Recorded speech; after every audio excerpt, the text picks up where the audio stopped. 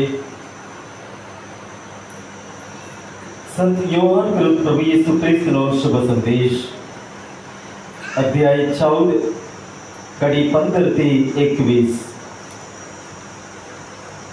તમને જો મારા ઉપર પ્રેમ હશે તો મારી આજ્ઞાઓનું પાલન કરશો. હું પિતાને વિનંતી કરીશ અને તે સતત તમારે પડકે રહેવા માટે બીજા બેડીને એટલે કે સત્ય સ્વરૂપ પવિત્ર આત્માને મોકલશે. સંસાર એનો સ્વીકાર કરી શકે એમ નથી, કારણ એ નથી એને જોઈ શકતો કે નથી એને પછાણતો. તમે એને ઓળખો છો, કારણ એ તમારી પાસે જ છે, બલકે તમારા અંતરમાં રહે છે. હું તમને અઠુલા નહીં મૂકું, હું પાછો તમારી પાસે આવું છું. થોડી વાર પછી જગત મને નહીં જોઈ શકે, પણ તમે જોઈ શકશો, કારણ હું જીવતો હોઈશ અને તમે પણ જીવતા હશો. ત્યારે તમને ખાતરી થશે કે હું પિતામાં અને તમે મારામાં અને હું તમારામાં વસું છું.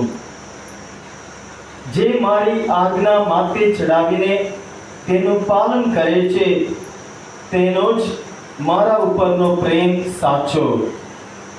અને જે મારા ઉપર પ્રેમ રાખે છે, તેના ઉપર મારો પિતા પ્રેમ રાખશે, અને હું પણ તેના ઉપર પ્રેમ રાખીશ અને તેને મારો સાક્ષાત્કાર કરાવીશ. હા, પ્રભુની વાણી છે.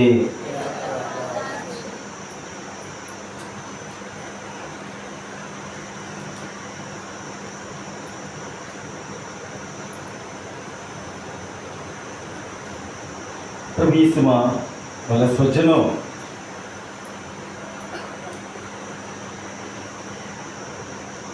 આજ્ઞા પાલન અને આજ્ઞા ભંગ,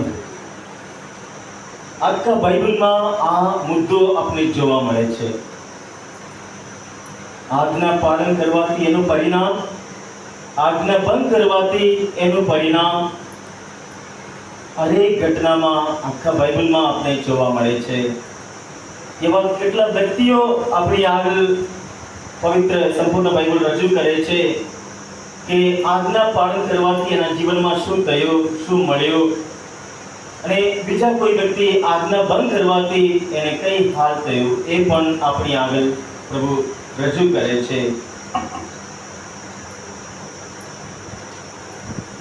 આજે આપણે જે શુભ સંદેશ તમને સાંભળ્યો હમણાં, યોહાન ગ્રંથ 14મો અધ્યાય 15મી કડી, પ્રભુ ઈસુ કહે છે તમને જો મારા ઉપર પ્રેમ હશે તો મારી આજ્ઞાઓનું પાલન કરશો.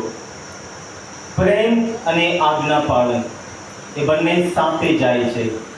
પ્રભુ કહે છે, તમને જો મારામાં પ્રેમ હશે તો મારું કહ્યું કરશો, તો આજ્ઞા પાળશો.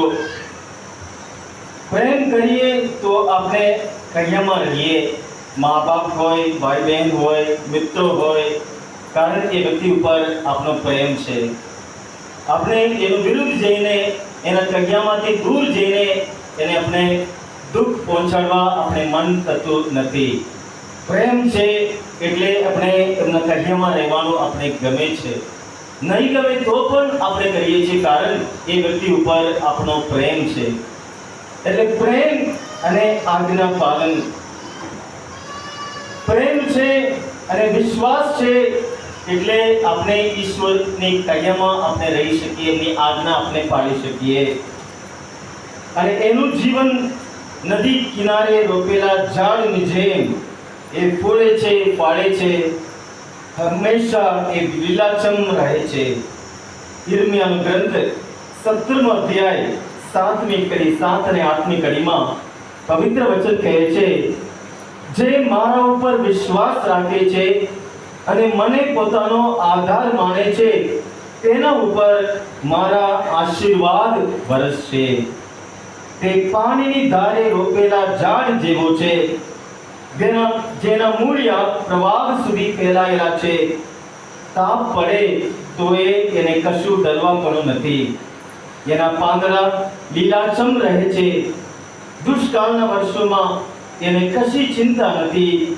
એ ફળ આપતું જ રહે છે. બોલીએ હાલેલુયા, હાલેલુયા, હાલેલુયા.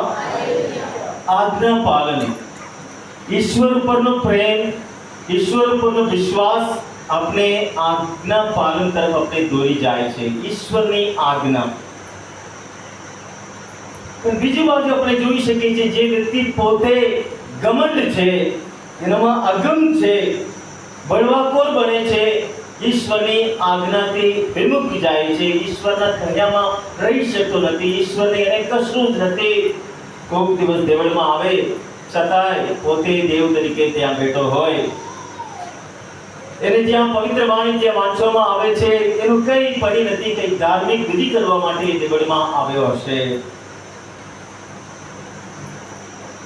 એવા પણ કેટલા ઉદાહરણો પવિત્ર શુભ સંદેશ, પવિત્ર ગ્રંથ આપણી આગળ રજૂ કરે છે. આપણે પણ આપણા સમાજમાં, આપણા કુટુંબમાં એવા વ્યક્તિઓ પણ આપણે કદાચ જોવા મળશે કે આજ્ઞા ભંગ કરનાર, પ્રભુએ આપેલી અનેક આજ્ઞાઓનો ભંગ કરનાર, અને બીજી બાજુ આજ્ઞા પાલન કરનાર. એ આજ્ઞા પાલન આપણે જીવન તરફ દોરી જાય છે. આજ્ઞાધીન વ્યક્તિ પર ઈશ્વરને આશીર્વાદ ઉતરે છે અને તે પ્રભુની સાથે સંબંધમાં રહે છે. રોમના ધર્મસંકલ્પના સંત પાઉલનો પત્ર 8મો અધ્યાય 28મી કડીમાં સંત પાઉલ કહે છે, જેઓ ઈશ્વર ઉપર પ્રેમ રાખે છે તેમનો હર વાતમાં ઈશ્વર ભલું કરે છે. જેઓ ઈશ્વર ઉપર પ્રેમ રાખે છે તેમનો હર વાતમાં ઈશ્વર ભલું કરે છે. પ્રેમ રાખે છે એટલે આ પ્રેમ ઈશ્વર પ્રભુ ઈસુ જે આપણી આગળ રજૂ કરે છે, એ પ્રેમ આ દુનિયામાં આપણે જોવા મળે છે એ પ્રકારનો લાગણીવાળો પ્રેમ નથી. પ્રેમ એટલે કઈ લાગણી, પ્રેમ એટલે કઈ ભાવના નહીં. પ્રેમ એટલે આપણે કઈ કાર્ય માટે આપણે આગળ દોરી જાય છે. પ્રેમ આપણા કાર્યમાં વ્યક્ત કરવા આપણે પ્રેરે છે, શક્તિ આપે છે, બળ આપે છે. પ્રેમમાં શક્તિ છે. એટલે એ પ્રેમ આપણે ઈશ્વરની કહ્યામાં રહેવા, ઈશ્વરની આજ્ઞા પાળવા આપણે શક્તિ આપે છે. જે આજ્ઞા પાલન કરતો નથી એ પ્રભુથી અલગ થઈ જાય છે, વિમુખ થઈ જાય છે. પ્રભુ કહે છે, હું દ્રાક્ષનો બેલો છું, તમે ડાળીઓ છો, મારાથી અલગ થઈને તમે કશું કરી શકશો તેમ નથી. તે ડાળી આ ઝાડથી અલગ થાય છે, કપાઈ જાય છે, એનામાં જીવન નથી. એ સુકાઈ જાય અને લોકો એને ભેગું કરીને ચૂલામાં બાળી મૂકવા છે, કામમાં આવશે. એ ઝાડ સાથે જોડાયેલા છે ત્યારે એ લીલાછમ રહે છે, ફળ આપે છે, ફૂલ આપે છે અને એને જોતા આપણે પણ આનંદ થાય છે, એનામાં જીવન છે.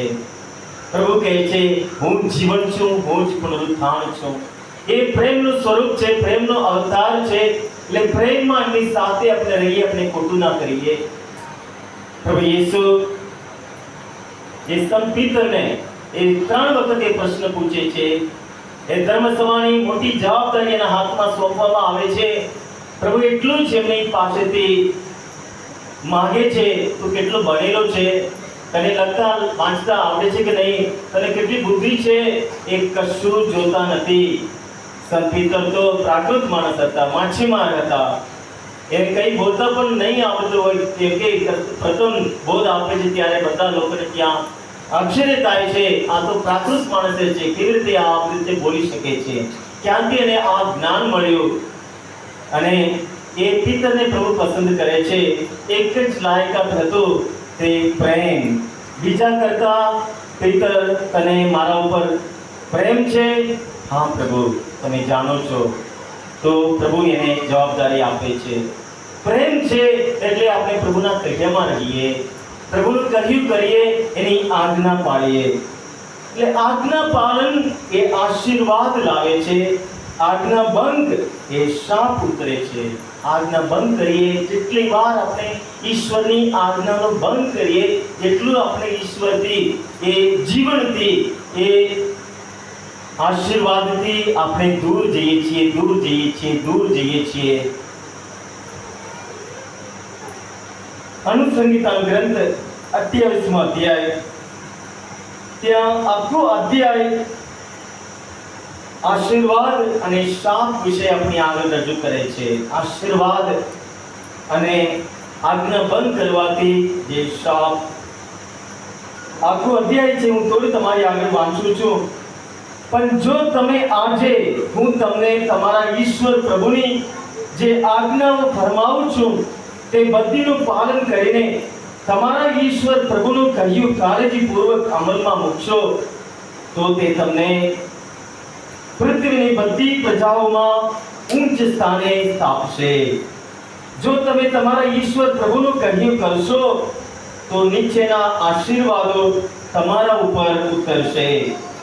તમારા ગામો અને ખેતરો તમને મુબારક થશે. તમારી સંતતિ, ખેતીની પેદાશ, તમારા ઢોર ડાંગર અને ઘેટા બકરા તમને મુબારક થશે. તમારો અનાજનો કોઠાર અને ભોજનનો થાળ તમને મુબારક થશે. તમારી બધી પ્રજાઓ તમને મુબારક થશે. પ્રભુ તમારા ઉપર હુમલો કરવા આવનાર દુશ્મનોને પરાજય આપશે. તેઓ આવશે તો એક દિશાઓથી, પણ તમારાથી ભાગશે 10 દિશાએ. પ્રભુ તમારા કોઠારોમાં અને તમે હાથ ધરેલા બધા કાર્યોમાં તમને બરકત બક્ષશે. તમારો ઈશ્વર પ્રભુ તમને જે ભૂમિ આપે છે તેમાં તમને બરકત બક્ષશે.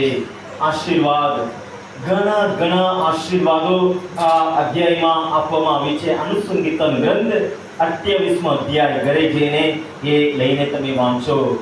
આજ્ઞા પાલનથી આપણે મળતો આશીર્વાદ, આ પ્રભુનું વચન છે. એ જ અધ્યાયમાં આજ્ઞા બંધ કરવાથી એ વ્યક્તિ ઉપર, એ પરિવાર ઉપર, એ કુટુંબ પર એ શાપ ઉતરે છે. એ પણ ત્યાં લખવામાં આવ્યું છે 15મી કડીથી. પણ જો તમે તમારા ઈશ્વર પ્રભુનું કહ્યું નહીં કરો, આજે હું એના જે આજ્ઞાઓ અને કાયદાઓ ફરમાવું છું તેનું કાળજીપૂર્વક પાલન નહીં કરો, તો નીચેના શાપ તમારા ઉપર ઉતરશે. તમારા ગામો ઉપર અને તમારા ખેતરો ઉપર શાપ ઉતરશે.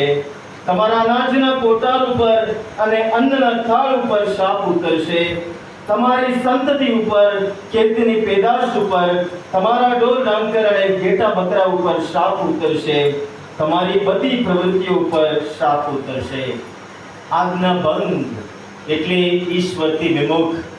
જેમ ડાળી ઝાડથી કપાઈ જાય છે, કોઈ કામનું નથી, એ સુકાઈ જાય છે, ચૂલામાં મૂકવામાં જે કામે આવે છે.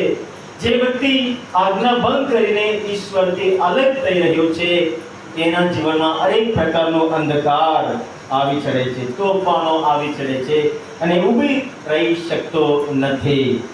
એટલે આજ્ઞા પાલનનો આશીર્વાદ એટલે સમૃદ્ધિ, પ્રોસ્પરિટી, અનેક પ્રકારની સમૃદ્ધિ, આધ્યાત્મિક સમૃદ્ધિ અને ભૌતિક સમૃદ્ધિ, અનેક પ્રકારના સમૃદ્ધિનો ધણી પ્રભુ ઈસુ છે. સર્વ ભલાઈના એ ભંડાર છે. અનેક પ્રકારની કૃપા, આશીર્વાદ ઈસુ દ્વારા, ઈસુના નામે એક એક વ્યક્તિને મળી રહે છે. એટલા માટે જ જીવન આપવા અને ભરપટે આપવા પરમપિતા પરમેશ્વરે ઈસુને આ જગતમાં મોકલી આપ્યા છે. એટલે આજ્ઞા પાલન કરનારનો એ વ્યક્તિને મળવાનો આશીર્વાદ એટલે સમૃદ્ધિ, બીજું વિજય.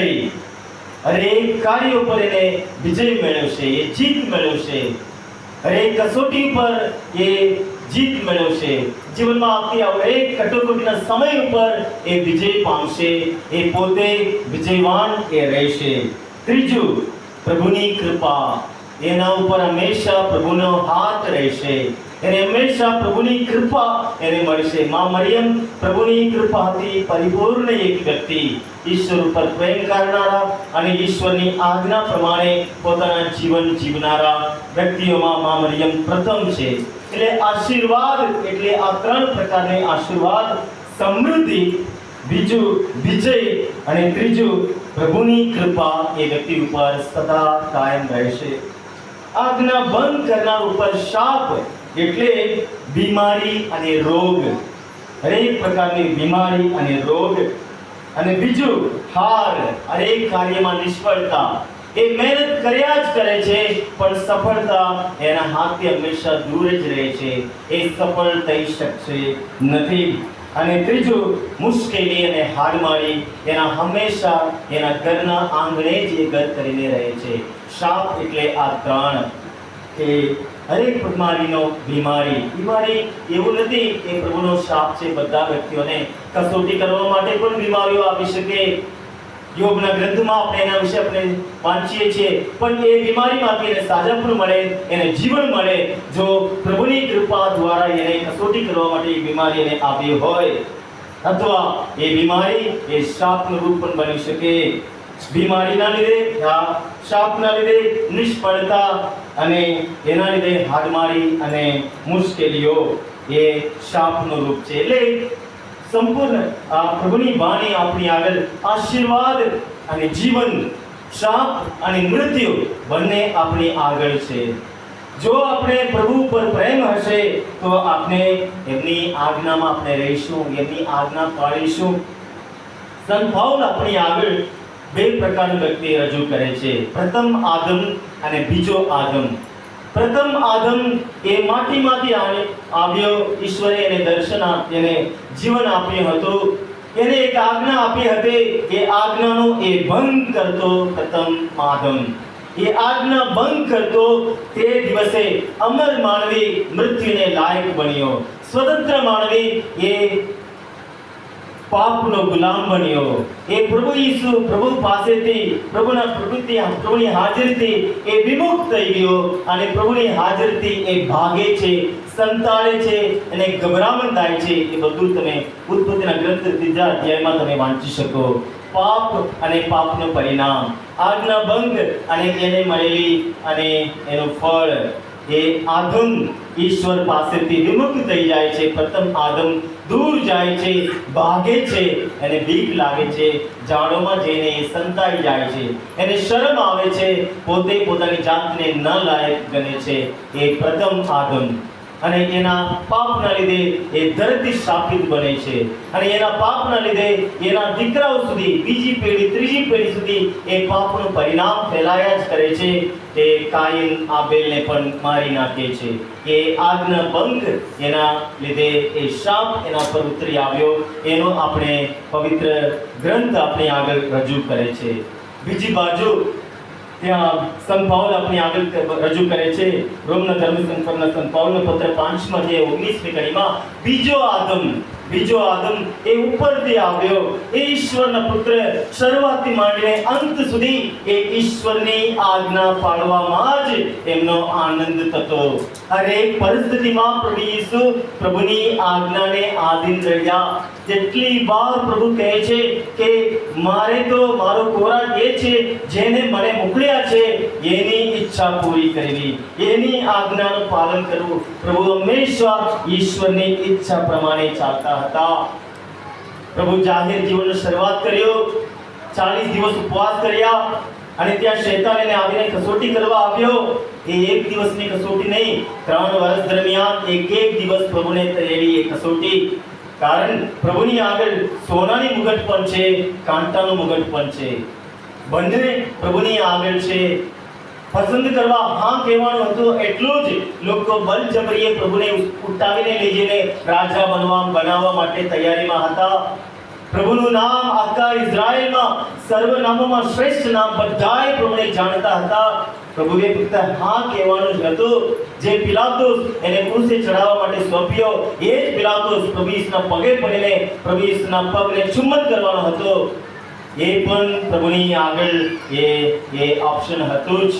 અને પ્રભુ ઈસુ ઈશ્વરની ઈચ્છાને આધીન રહીને એ કાંટાનો મુગટ પસંદ કરે છે, એ ક્રૂસનો માર્ગ પસંદ કરે છે તમારા અને મારા ઉપરના પ્રેમને લીધે. ગેત્સેમની વાડીમાં પ્રભુ ઈસુ પ્રાર્થના કરે છે, હે પિતા, જો તમારી ઈચ્છા હોય આ પ્યાલો મારી પાસેથી દૂર થાય એવું કરો, પણ મારી નહીં તમારી ઈચ્છા પૂર્ણ થાઓ. અને ઈશ્વર પિતા એને મોકલે છે. એ દુઃખનો પ્યાલો એ પ્રભુ પૂરા દિલથી